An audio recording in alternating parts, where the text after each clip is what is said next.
With the exception of Mayuri, everyone in Steins Gate wears some sort of a mask, a persona they put on to confront the world.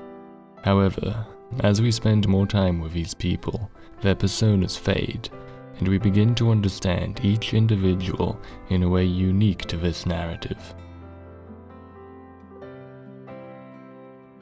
For a show so focused on human connection, a great deal of time is spent alone, in quiet staircases or empty rooftops. In these moments, these characters allow themselves to drop their facades, and we get to see them as they truly are, without pretense or disguise. But more than that, in these moments we are isolated from the outside world, as if through the lens of a dream. However, it is through this perspective that the times when the characters are together, especially the lab scenes in the middle episodes, become so much more real and genuine, and we can better appreciate the bonds these people form.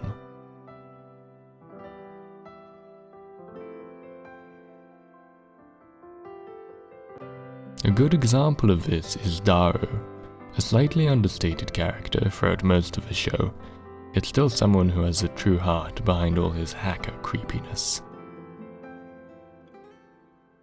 As somebody who initially seems not to value human interaction, his anomic persona seems rather superficial, and he fits the sci-fi hacker archetype quite nicely. However, over the course of the series, we see little moments of true empathy and understanding, as he is one of the first to legitimately worry about Okabe's mental state when he started to send it emails, and later on grows a true bond with Suzuha over their common interests. When it was revealed that they are father and daughter, it feels so genuine because we could already see how much he valued their connection even before his mask fully melted.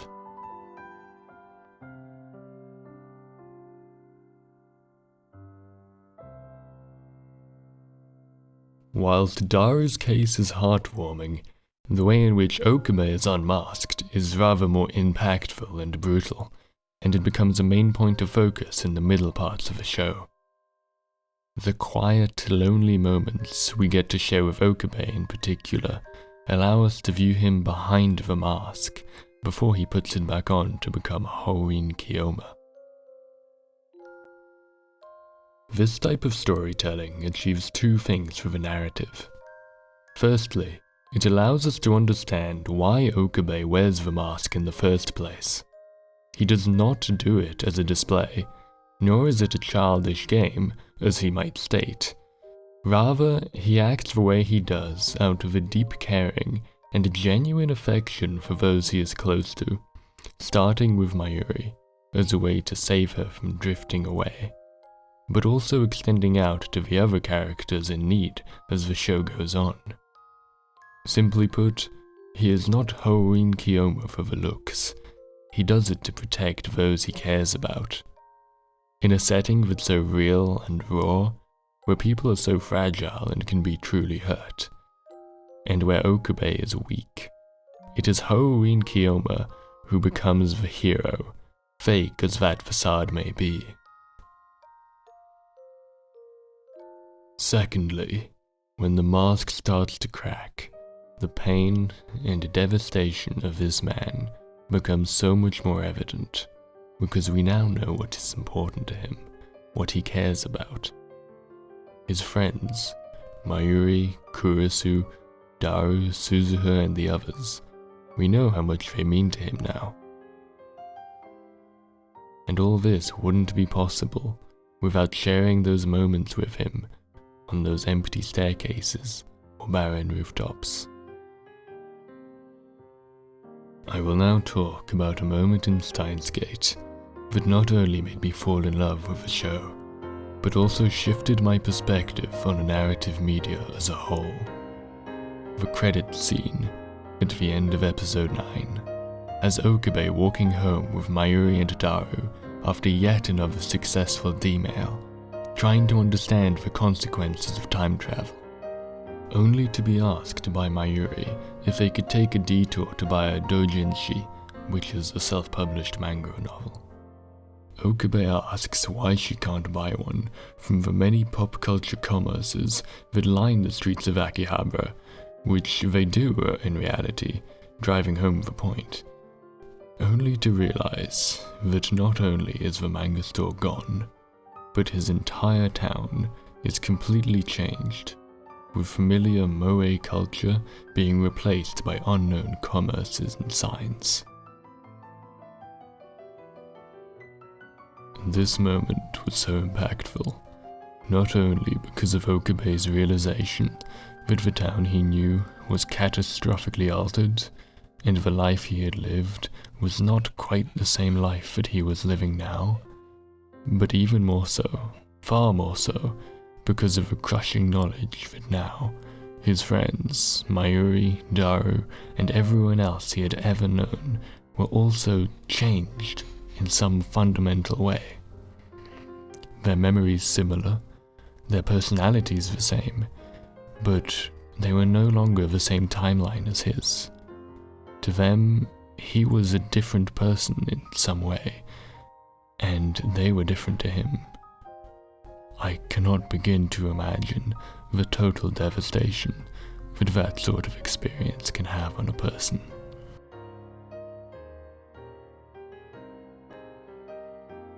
I won't delve more into Okabe now, and I will save the more complex and impactful second half of the show for another time, as well as Kurisu's role, as they far extend the scope of this analysis. So, to finish off, I would like to briefly talk about the character arc of Suzuha.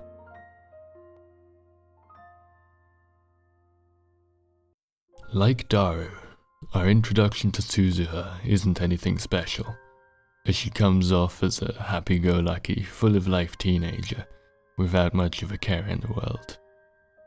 She is kind, lively, and entertaining to be with, but not much more than that on the surface.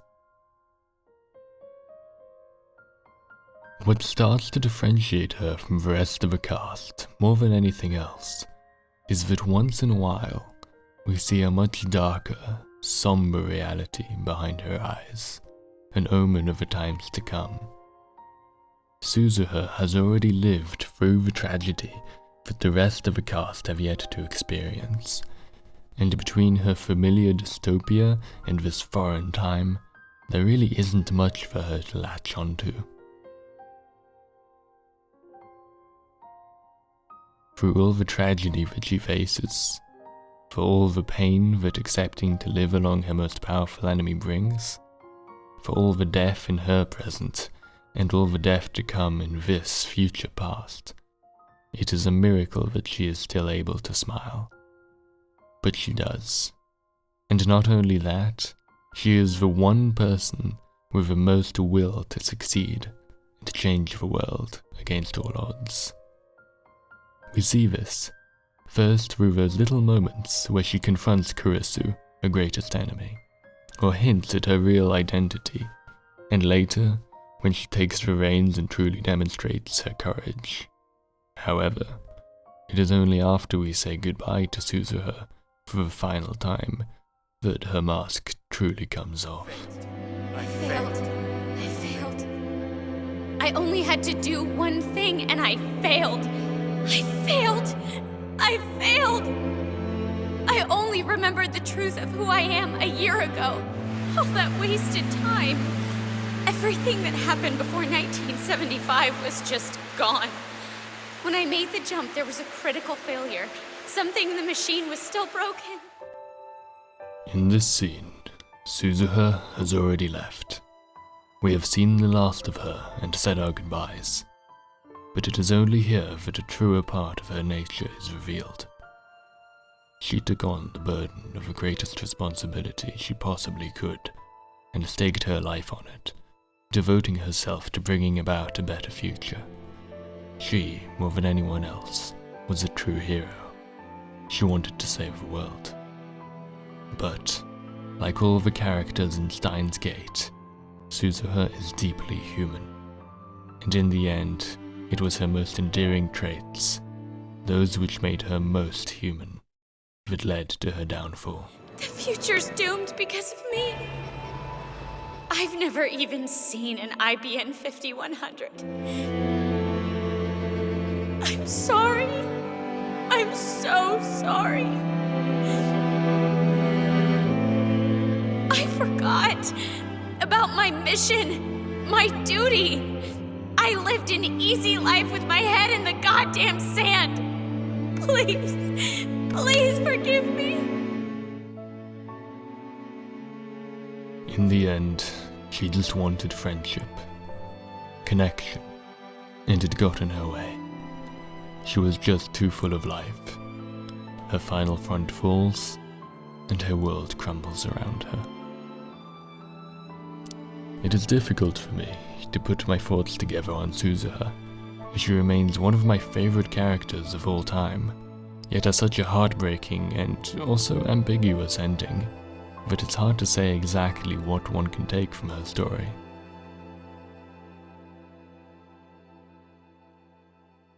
There is still much to talk about in Steins Gate, perhaps indefinitely. I didn't even mention the importance of characters such as Mayuri or Kurisu, or the endearing dynamics of the future Gadget Lab, all of which I hope to do in the near future. Steins Gate remains the anime closest to my heart, even if I don't fully understand why.